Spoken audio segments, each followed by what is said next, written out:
Hello, my name is Courtney Doggart, and I'm the president of Network 2020, a nonprofit that aims to create more informed conversations around critical topics in foreign affairs. Today, we have a discussion with retired Brigadier General Peter Zwack and Sharon Squassoni, head of the Global Security Program at the Union of Concerned Scientists. Brigadier General Zwack served as the U.S. Defense Attache to Moscow from 2012 to 2014, a very critical time period, and had decades of experience working in Russia. Sharon has held numerous positions in and out of government and is an expert on the technicalities of arms control. Regrettably, we do not have the first 25 minutes of this recording, so I will give a short intro to segue into the remainder of the discussion. So as background, at the end of June, negotiators from Russia and the United States concluded a round of talks in Geneva to negotiate a new 5-year agreement to replace the New START treaty, which is set to expire in February of 2021. This critical treaty limits long-range nuclear warheads and launchers and is foundational to global peace and security. With the clock ticking on negotiations, the future of this treaty is in jeopardy. Updates are needed to cover dangerous new technologies, and several leaders, including President Trump and Jens Stoltenberg, the NATO Secretary General, have expressed interest that China be involved as well, with Trump being inconclusive about whether he would agree to an extension without China's involvement. The bigger question is when to bring them in. Within the next 5 months is not enough time, even if they wanted to, which they very definitely don't want to at present. Negotiators may continue using the findings of several technical groups set up after Geneva, with a possible new round of negotiations later this summer and autumn. Therefore, this is the perfect time for experts and concerned citizens to talk about the importance of this treaty, what happens if it isn't extended, and other questions to put New START renewal in context. So, during the initial discussion, Peter spoke first about why we are at an inflection point right now, and he emphasized the need for the treaty to be renewed. He spoke at length about the decades of relationships that have been built between defense officials in the United States and Russia. And these are critical relationships that formed even with major official distrust, because living on the brink of nuclear war was an exhausting and dangerous period that arms control has helped mitigate. He spoke about his personal experience being on the front lines of nuclear defense decades ago, and how misunderstandings and misinterpretations of information could, and almost did, lead to nuclear retaliation. So we all have Petrov in 1983 to thank for not bringing us to nuclear war. And he emphasized that nuclear arms control is not a musty relic from the Cold War days, but a critical piece of diplomatic infrastructure that allows everyone to live in less fear of civilization-ending nuclear war, whether through unlikely intentional, but more plausibly by miscalculation or accidental use. Sharon then spoke about what we lose when we lose New START, emphasizing the very detailed understanding that we gain of not just the number of long-range weapons, but their locations, their movement, and other key points that can't be gained from satellite intelligence. She also mentioned the critical relationships and trust within New START that is built between parties on both sides, participating in a little-known but very credible verification program that allows both nations to conduct inspections of each other's strategic nuclear capabilities. And lastly, she spoke about the financial costs of losing a treaty that would effectively start a dangerous new arms race, which would likely cause defense budgets to balloon. And with that, I'll leave you to enjoy the rest of the discussion. Thank you. These are not the long range, but these are bombs and other things that we might put on shorter range aircraft and shorter range missiles. The Russians have said, yeah, great, we'll talk to you about that, as long as you limit missile defenses, which of course is a non-starter for the United States. And the last point I think the administration makes is about verification. That is also not something that happens in the space of a few months. So, it is possible for a Biden administration to, I think it's possible for them to extend New START. My guess is that if he won the election, it would be a very, very high priority for him. It's possible for Mr. Trump to extend New START. If I were him, I wouldn't leave it to the last minute. It's always better to give a few months for ironing out any things. It's also possible that Russia would say, okay, it's expired, but we're going to continue to abide by those limits. It's also possible for the U.S. to say it's expired, but we'll abide by the new limits. So it won't be legally binding, and you might not. I think you would lose some of the transparency in the verification if both sides didn't. Both sides could agree to do it. They just wouldn't be legally bound. So it's a risky option. Got it. Okay, and thank you for addressing those counter arguments, because that was going to be one of my questions before turning to the Q&A box. So thank you for First, the China piece.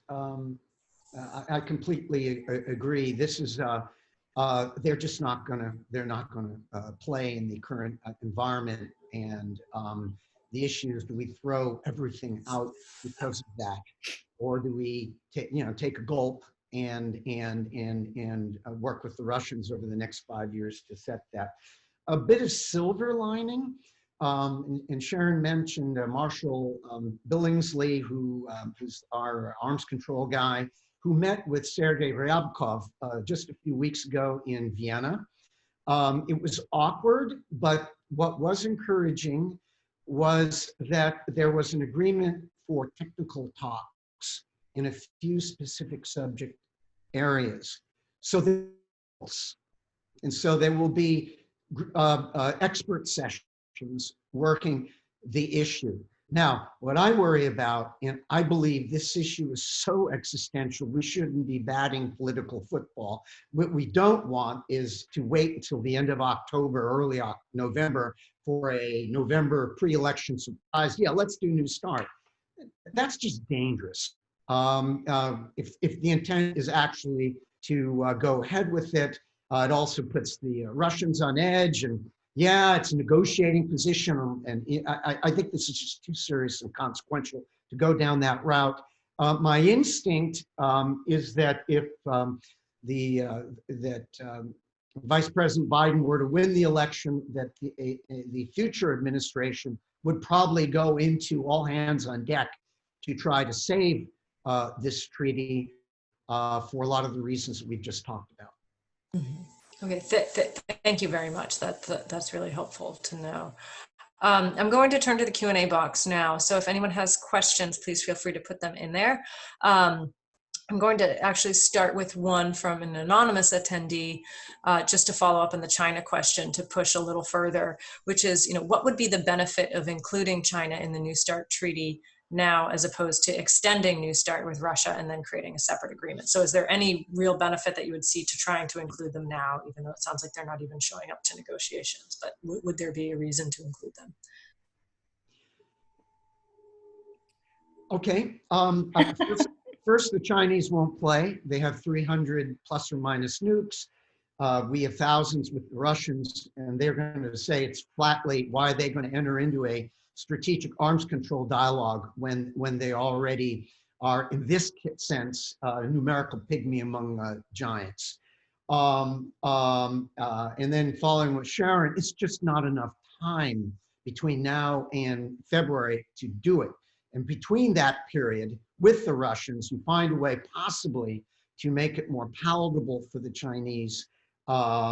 My view that even with a 5-year extension, and you can't get the Chinese sorted out, that 5 years is still going to take the Chinese a long time to get in, decades to get anywhere close to the U.S. and Russia, if you will, in the sheer numerology of nuclear weapons. And we should take that risk over 5 years to keep the Russia-U.S.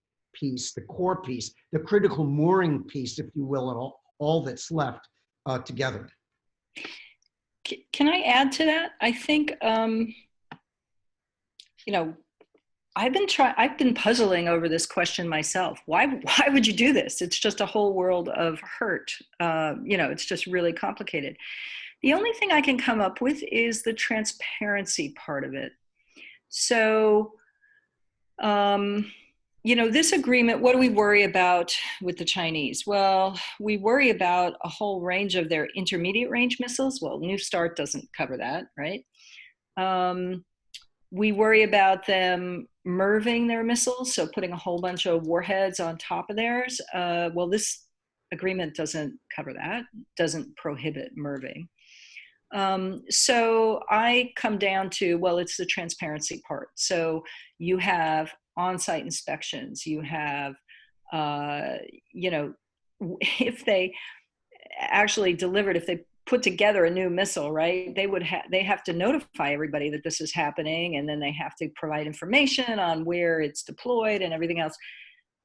That must really sound crazy and frightening to the Chinese, because they do not have a relationship with another country based on this kind of transparency. As a matter of fact, if any of you have been in conversations with the Chinese about this, transparency, actually it's true of the Russians too, transparency is a bad word.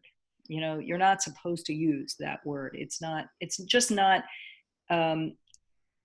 perceived in the same way, or has the same value that at least many of us in the arms control field do. So, you know, if you could get over those hurdles, yeah, I see that there could be some value, but really, really unlikely. I think you have to start with much smaller steps with China. And that is actually one of the proposals from, I think it was Steve Pfeiffer, shout out to Steve, formerly with the Brookings Institution, who said, no, what you really want to do, you want to extend New START, you know, let's do that with the Russians, and then bring not just the Chinese, but the French and the British into a transparency regime. So start to get them acclimated to sharing information about their forces. They will find out that it is not the worst thing in the world, that it actually builds trust and stability. And so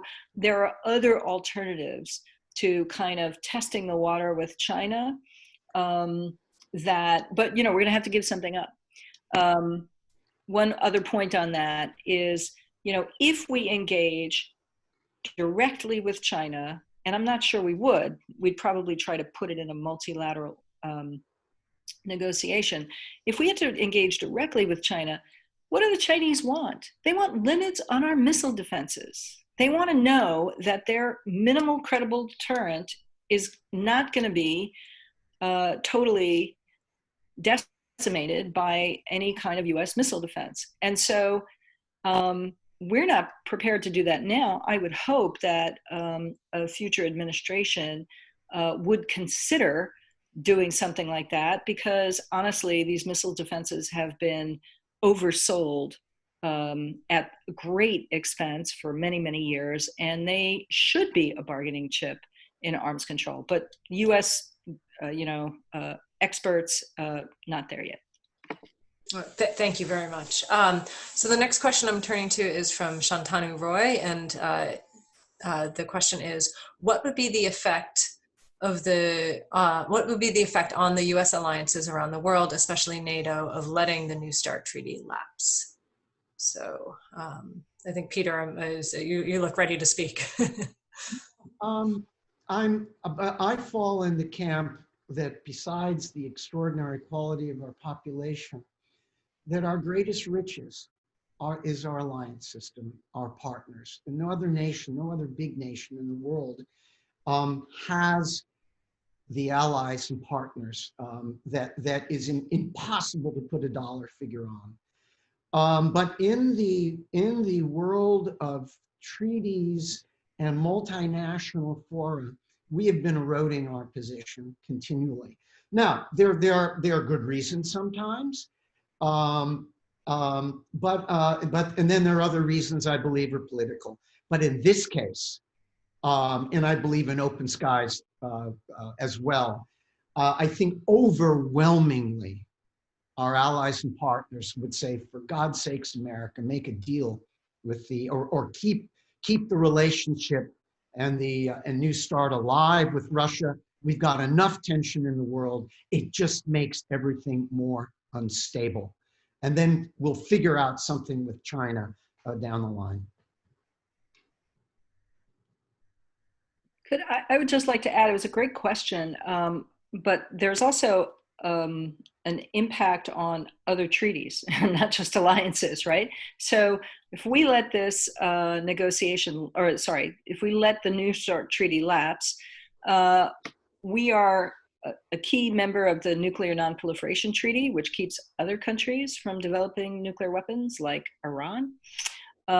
We have signed the Comprehensive Test Ban Treaty, but we haven't ratified it. I mean, I think there's kind of a domino effect because under the Non-Proliferation Treaty, we've agreed to pursue, I forget the exact language, good faith steps towards nuclear disarmament. I mean, every time we go to a review conference, and there's one coming up in January of the non-pro treaty, we have to say, this is what we are doing. These are the practical steps that we are taking. We could very well show up in January and say, not taking many steps. I mean, that unraveling of that treaty would be, I think, in my view, a disaster for the global security regime. We're not there yet, thank goodness. But also, if New START lapses and we engage in a serious arms control race with the Russians, I think a lot of other things go by the wayside. And President Trump has said he would like to resume nuclear testing. We have a treaty right now, which is signed, I can't remember by how many countries, but it's a global system. It has not entered into force yet because the US has not ratified it, nor has China.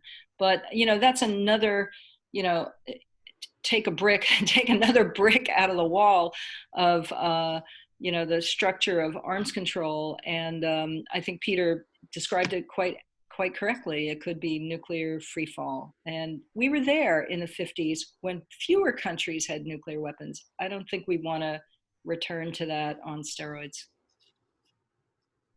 Thank you, Sharon. Yeah, I think that's a good analogy. Almost like the nuclear arms control regime is almost like a Jenga tower, and if we're starting to poke some of those pieces out, then we might be in trouble.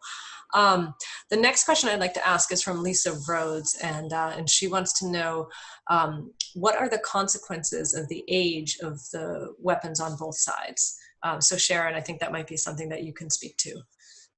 That's an easy one. New START does not prohibit modernization. So everybody's, in the process of modernizing both, everything. It's the warheads, it's the delivery systems, and the production complex. So that's not an issue. We'll be okay. So modernization is ongoing, even under, but it's just limited by the treaty in terms of how much. It's not. Well, so what the treaty helps you with, though, is if new characteristics or capabilities, if ranges are extended or any of that stuff, you have inspections and you have these demonstration exhibitions to show exactly what's happening. So that's another virtue of staying in the treaty. Okay, all right, thank you. And this question, in some respects, can kind of piggyback on that a little bit. And it's from Barbara Kaiser, and she's asking Biden and Bernie. So Joe Biden and Bernie Sanders. Joe Biden, the Democratic nominee, and Bernie Sanders, formerly in the race, agreed that the Pentagon budget needs to be reduced significantly so that we can use that money for COVID-19 and human needs in the U.S. Is that possible? And I think especially as what you were saying, even with modernization and some of the other areas in which we need to do our defense spending, is that a realistic proposition? I think that, I'll tell you that if we're able to keep the arms control regime temporarily in place, that will then take the pressure off of us having to build a whole bunch of stuff, because it will be amazing defense contracting, lobbying, build this, build, we can beat them. And that will be really expensive. So keeping the arms control regimen, New START, in the lead, actually, and I hadn't quite thought of it this way, would actually during this period keep at least funding manageable and predictable, if I may throw that out. Thank you. Sharon, do you have anything to add to that? No. hypothetical at this point, but Okay. clearly there's over I forget what the actual number is on the defense budget, over $700 billion. Mhm. There are things to cut there. Mhm. All right. So the next question is from Sailesh Mahapatra, and the question is basically they want to know about it's not only the government but many private companies, I think, or the question is about illegal weapons business, and maybe non-state actors will use that term. So whatever that might be, and how can you control that within the idea of nuclear arms control? Let me go back to the period of what I believe, along with the Partnership for Peace, would be the best piece of diplomacy that we've been involved in, including with the Russians. And that was cooperative threat reduction at the end of the Cold War, where basically we were able to work with Russia, ex-Soviet Union, to get control of, first of all, agree to get nuclear weapons out of Belarus, Ukraine, Kazakhstan, and also keep data trails. What we're all worried about loose nukes. And the Russians actually were quite good and scrupulous during that period. CTR died a few years ago. I believe is one of the best ever. So very simply, if we're going to be in the proliferation, counter-proliferation game, I believe you've got to have some fundamental mechanisms in place to pivot and baseline off of toward that, rather than all of us being in free fall, trying to, on the fly, come to agreements to stop that and limit that. Thank you. And the next question is also for you, Peter. And so it's from Matt. And he said, you spoke on how the NST treaty was old thinking. What direction would you say is the most important to take with the new path? Tactical inclusion, warhead numbers only, any weapon system that carries a weapon capable of carrying a nuclear package, something else? And Sharon, I think this is also a good one for you too. I'm sorry, did he say at the NST? Yes, yeah, the NST, yeah. Yeah. So what direction would you say is the most important to take with the new path? Well, I think that going into the world of starting to, after literally decades long prohibition of testing new nuclear weapons, to be an outlier and just start to do it unravels a lot of things. And I think we fall in the world of unintended consequences. I think that non-proliferation is another area we just don't want to go into free fall. I'm of the mind that we have a pretty good, with all our laboratories, we have a pretty good modernization program already, and know our systems pretty well. And I think that we should stick with the world and trying to keep a lid on that. So Sharon, I'm going to turn to you for the next question, which is from an anonymous attendee who wants to know, how do we know the exact number of China's nuclear weapons? And isn't that the point, that we need an inspection regime in order to verify those numbers? Yeah, I just want to make one point on the previous question, which is, arms control in the past has been quite linear, right? We do, and the limits that we had were often tied to, our technology. Like, for example, it's easier to count bombers, therefore we're going to control bombers, right? We're going to chop their wings off and, other things like that. Technology has moved on. But what I was going to say is, for the next, if we're really serious about moving towards nuclear disarmament, we have to think in a little bit of a less linear fashion. And, for example, the Russians and the Chinese really want missile defenses back into these negotiations. It's not just the offensive stuff. There may be other trades across things like cyber or, some kind of artificial intelligence, I was going to say, but that's kind of part of the broader cyber. space, there are other, I know it gets complicated, but I think at least somebody, if it's not the US government, maybe it's outside, needs to think about, are there asymmetric trades that we can make? On the question at hand, it's such a good question. How do we know what they have, right? So I spent a good bit of time in the US government. I will tell you that we have a ballpark idea. We may not know exactly, which submarines have how many warheads on them. We know the general capabilities. There was a big to-do, I can't remember how many years ago, on, well, maybe there's this big production complex that we don't know about. Maybe the Chinese really have so much more.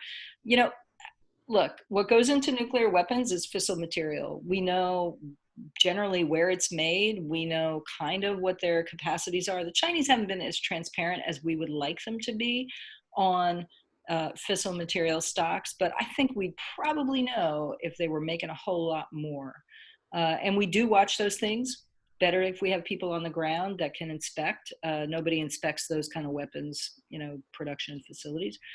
But we have a pretty good idea that the Chinese haven't been making a lot more fissile material. So ballpark, better to get them in a verification regime. I agree entirely. Terrific, thank you. And the next question actually piggybacks on that. And it's from Jerry Marcus, and he wants to turn to cyber war. And he says, because you've both mentioned it several times, and obviously that has, the capabilities have been much more developed since New START was signed. And it's much less capital and extensive than nuclear weapons, and allows attacks that are very difficult to pinpoint with certainty. And cyber capabilities have proliferated, with many countries now mounting cyber attacks on a regular basis. Has the US made any attempts to develop a worldwide cyber non-proliferation treaty? And do you see a meaningful cyber treaty ever being signed? Long question, but cyber. What's the future with treaties? I'm just going to suggest you probably need different experts. Someone who's more. I can suggest a few. No, I don't think that we have made any attempt on a cyber non-proliferation treaty. That's impossible. How could you? You'd be going into everybody's house and dragging 14-year-olds out who figured out how to hack into things. But there are probably some rules of the road, and I'm just not up to speed as much on that. But I think this is a subject for future webinar, Courtney. It's a huge topic. I think we dance around it in our own government and within our own agencies. I think there is no real appetite for deep cyber, certainly deep sharing, if you will, of cyber and capabilities. I think more activity in how to stop the effects of cyber, certainly criminal cyber, non-state cyber. But when you start getting into state cyber, it gets really complicated, and the barriers go up really fast. Mm-hmm. Okay, thank you. So yes, it sounds like a future webinar. So I think we'll probably be able to take maybe one or two more questions. So one from an anonymous attendee who wants to know, if New START were not extended in February, it's not extended, what, if anything, could the US and Russia do to piece together information sharing and arms control outside of the treaty? Would you see something like that happening? And Peter, you have a good knowledge of the working relationship between US and Russia. What do you see happening if the treaty were to lapse? If the treaty were to lapse, that doesn't mean that all stops. I think that the political environment, there's just a lot going on out there. I think that the election will play into that if it were to occur. But Russia and the United States we're not intertwined economically like we are with the Chinese. But we have our interests and the Russian interests bump into each other all over the world, and we have to make stuff work. And there are things, if the arms control, and this worries me since our space launch that I was very, very positive about. I show this. I'm grandstanding here. Remember, 1975, in the depths of the Cold War, you had this Apollo Soyuz. Nobody thought it would be possible, and our scientists and technicians trusted each other enough to make the airlocks fit. And so there are still mechanisms and ways, but certainly throwing out arms control would be a huge step back to any type of future problem solving, because I think both of us are going to be facing new generational challenges that right now we just can't talk to each other about. All right, and I'll try to get in one last quick question, and this is for you, Sharon, and it's from Alina Lennon. If you could could you comment quickly on how you think the strategic landscape will change with the inclusion or the possibility to include other nuclear powers in the world? So the question was more of a statement, but just kind of looking ahead, do you see, how do you see that strategic landscape changing as other countries get nuclearized?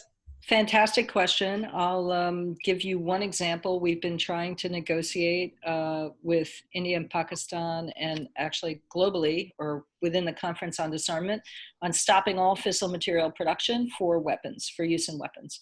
We've been doing that since, I don't know, the idea came up in 1945, before they had weapons. But it's really tough. It's really complicated. I think the general feeling, if you're actually talking about weapons, right, themselves, that our stockpiles, you guys may not know this, but U.S. Russian nuclear weapons are like 90 to 95% of the world's stockpiles, right? We have many, many more. Used to be far worse. We need to come down we need to draw down further. So it's really on us, at least for the foreseeable future. What happens when you draw in an India and a Pakistan? It's not just India and Pakistan, right? Because India says, China must be in this equation. It is not just a regional nuclear relationship. And so when you start to look at that, how about India? How about, Israel? How about North Korea? You start to have to look at regional security issues. It's not impossible. It's very complicated. But let's face it, our fate as civilizations depends on, if not eliminating this risk, at least reducing it to much, much lower levels. And so, yes, in fact, India and Pakistan must play in this arms control game. Sounds like one step. Oh, sorry, Peter, you were about to say. Very, very quickly with the brinksmanship, near brinksmanship last year with India and Pakistan. A horrific worst case would be, for whatever reason, because they're not part of any mechanism except themselves, they do talk. What would have happened if they had gone nuclear? It would probably, first of all, the greatest humanitarian crisis would be very international. So it's serious. It isn't just the U.S. and Russia, or the U.S., Russia, and Chinese triangle. Great question. Thank you. Yeah. So it sounds like, one step at a time, but every step is an important one. We're not going to capture everything in one treaty, but one treaty makes a big difference to the future of other treaties. So with that, we're at 1 o'clock. Thank you both, Peter, Sharon. Really appreciate your taking the time and sharing your expertise. Thank you to everyone who joined, who asked questions. You'll be getting notifications about future events. We've got a lot of good ones in the works. And again, we're trying to offer these free and open to all around the world. But, it does cost money to run these. So any donations, any and all donations are appreciated to keep this going. So just a plea for support. So with that, have a wonderful afternoon, evening, morning, wherever you are. And Sharon and Peter, again, thank you so much for the work you do and for participating today. Thank you, Courtney. Take care. Bye-bye. Appreciate it. Good seeing you, Sharon. Good to see you too. Take care. Thanks, Brian. Thank you.